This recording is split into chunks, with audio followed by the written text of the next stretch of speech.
ரிஷபராசி நண்பர்களே, இந்த வாரம் எப்படி இருக்க போகுது?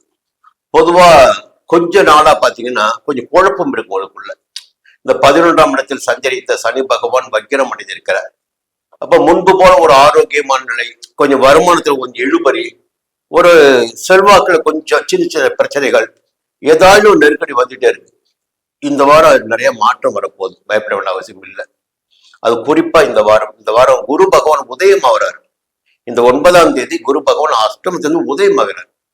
உதயமாகின்ற குரு பகவானுடைய சஞ்சாரமும் பார்வைகளும் உங்களுக்கு பலன் கொடுக்க போகுது.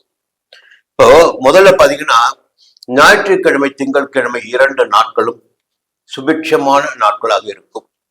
கையில பணம் பொருளும், கொடுத்த வாக்கை காப்பாற்ற முடியும், குடும்பத்தில் நிம்மதி இருக்கும், குடும்பத்தினர் ஆலோசனை உங்களுக்கு பலனளிப்பதாக இருக்கும். செவ்வாய்க்கிழமை புதன்கிழமை வியாழக்கிழமை காலை வரை பாத்தீங்கன்னா எடுத்த முயற்சிகள் எல்லாம் வெற்றியாகும். உங்களுடைய செயல்பாடுகள் எல்லாம் ஆதாயத்தை ஏற்படுத்தி கொடுப்பதாக இருக்கும். திட்டமிட்டு செயல்படுகின்ற வேலைகளில் எதிர்பார்த்த ஆதாயம் என்பது உறுதியாக கிடைக்கும். ஒரு நன்மையான நாட்களாக வியாழக்கிழமை காலை வரை இருக்கு. வியாழக்கிழமை காலைக்கு பிறகு வெள்ளிக்கிழமை சனிக்கிழமை மதியம் வரையில் உழைப்பு கொஞ்சம் அதிகரிக்கும். வெளியூர் பயணம் திடீர் பயணம் ஏற்படும். உழைப்பிற்கேற்ற ஆதாயம் மட்டும்தான் காண முடியும் நிலை இருக்கும். சனிக்கிழமை மதியத்திற்கு மேல பார்த்தீங்கன்னா கொஞ்சம் மனசு குழப்பம் எப்படி வரும்னா நிறைய காரணங்களை சொல்ல முடியும். காதலும் ஒரு குழப்பம், இல்ல வேலையின் மீதான அதிகபட்ச அக்கறையும் ஒரு குழப்பம்தான். ஏதோ ஒரு குழப்பம் ஏற்படுவதற்கு வாய்ப்புகள் சனிக்கிழமை மதியத்திற்கு பிறகு இருக்கு. 5ஆம் இடத்துல சந்திரன் கொஞ்சம் மனக்குழப்பத்திற்கு இடம் கொடுக்காமல் எடுக்கின்ற முயற்சிகள் எல்லாம் உங்களுக்கு சாதகமாகும். இப்ப குரு பத்தி சொன்ன இல்லைங்களா? அப்ப ரிஷபராசனுக்கு என்ன யோகம்னா 7ஆம் இடத்தையும் 9ஆம் இடத்தையும் 11ஆம் இடத்தையும் குரு பார்க்க போறார் இந்த நாளிலிருந்து, இந்த 9ஆம் தேதியிலிருந்து. அப்போ 7ஆம் இடத்தை குரு பார்க்கின்ற போது நட்பு வட்டத்தில் ஏற்பட்ட பிரச்சனைகள் எல்லாம் முடிவிற்கு வரும். கணவன் மனைவிக்குள் ஏற்பட்ட பிரச்சனைகள் முடிவிற்கு வரும். திருமண வயதினருக்கு வரன் வரும். முக்கியமான விஷயம், திருமண வயதினருக்கு வரன் வரும். அதற்கு மேல 9ஆம் இடத்தை பார்க்கின்ற போது தெய்வ அருளும், பெரியோருடைய ஆசீர்வாதமும், பெரியோருடைய உறுதுணையும், ஒரு சொந்த இடம் வாங்குறது, வீடு வாங்குறது போன்ற முயற்சிகள் எல்லாம் நிறைவேறக்கூடிய வாய்ப்புகள் இருக்கு. 11ஆம் இடமான லாபஸ்தானத்தையும் குரு பார்க்கிறார்.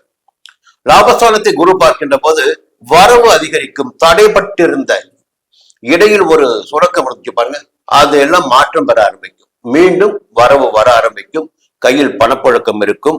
குருவுடைய சஞ்சாரம் இந்த வாரம் உங்களுக்கு சாதகமான யோகமான நன்மையான பலன்களை வழங்குவதாக இருக்கிறது. அதே நேரத்துல சூரியன் 3ஆம் இடத்துல, ராஜ கிரகமான சூரியன் 3ஆம் இடத்துல அரசியல்வாதிகளுக்கு செல்வாக்கு மிக்க வாரம் இந்த வாரம். உத்தியோகத்தில் இருப்பவர்களுக்கு நினைத்தை சாதித்துக் கொள்ளக்கூடிய வாரம் இந்த வாரம். இப்போ என்னன்னா ஒரு திடீர் இடமாற்றம், எதிர்பார்த்த பதவி உயர்வு, இதெல்லாம் கிடைப்பதற்கு 3ஆம் இடத்துல சூரியன் உங்களுக்கு அருள் புரிவார். செவ்வாய் 2ஆம் இடத்துல. குடும்பத்திலே கொஞ்சம் அனுசரிச்சு போயிடுங்க. வார்த்தைகளின் நிதானம் வேணும். பணம் எவ்வளவு வந்தாலும் சேமிக்க கத்துக்குங்க. புரியுதுங்களா? பணம் வந்துச்சு உடனே செலவு பண்ணணும், ஆடம்பர செலவு பண்ணலாம் வேண்டாம். ஏன்னா அந்த ஆடம்பர செலவு என்பது நிச்சயமாக உங்களிடம் இருக்கும். இந்த நேரத்தில் கொஞ்சம் கட்டுப்பாடுகள் உங்களுக்கு வேணும். சனி பகவான் 11ஆம் இடத்துல சனி பகவான் சஞ்சரித்து வக்கிரமாக இருக்கார். கேது 4ஆம் இடத்துல. தாயாரின் உடல்நிலையிலும் சின்ன சங்கடங்கள் இருக்கும். உங்களுடைய உடல்நிலையிலும் சங்கடங்கள் இருக்கும். புதன் 3ஆம் இடத்துல, சுக்கிரன் 5ஆம் இடத்துல. செய்து வருகின்ற தொழில் முன்னேற்றம் அடையுங்க. இப்போ கணவன் மனைவி கூட ஒரு இணக்கமான சூழ்நிலை நிச்சயமாக இருக்கும்.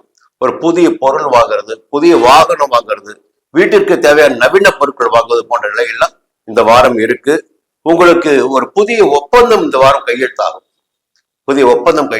நினைத்த வேலை நடந்தேறும். எல்லா விதமான செல்வாக்குகளும் இந்த வாரம் உங்களுக்கு அதிகரித்திடக்கூடிய வாரமாகவே இருக்கு. ரிஷபராசின் பொதுவாகவே பாத்தீங்கன்னா தான் என்ன நினைக்கிறாங்களோ அதை செய்வதில் வல்லவர்கள். அப்ப இந்த வாரத்துல சாதகமான சூழ்நிலை கிரகங்களால் ஏற்பட்டிருக்கு. ராகு பகவான் 10ஆம் இடத்துல. தொழில கொஞ்சம் அக்கறையா இருந்து பாருங்க, வருமானம் அதிகரிக்கும். வெளிநாட்டு முயற்சிகள் எல்லாம் சாதகமாகும். புரியுதுங்களா? இந்த வாரம் உங்களுக்கு யோகமான வாரம். மீண்டும் அடுத்த வாரம் சந்திப்போம்.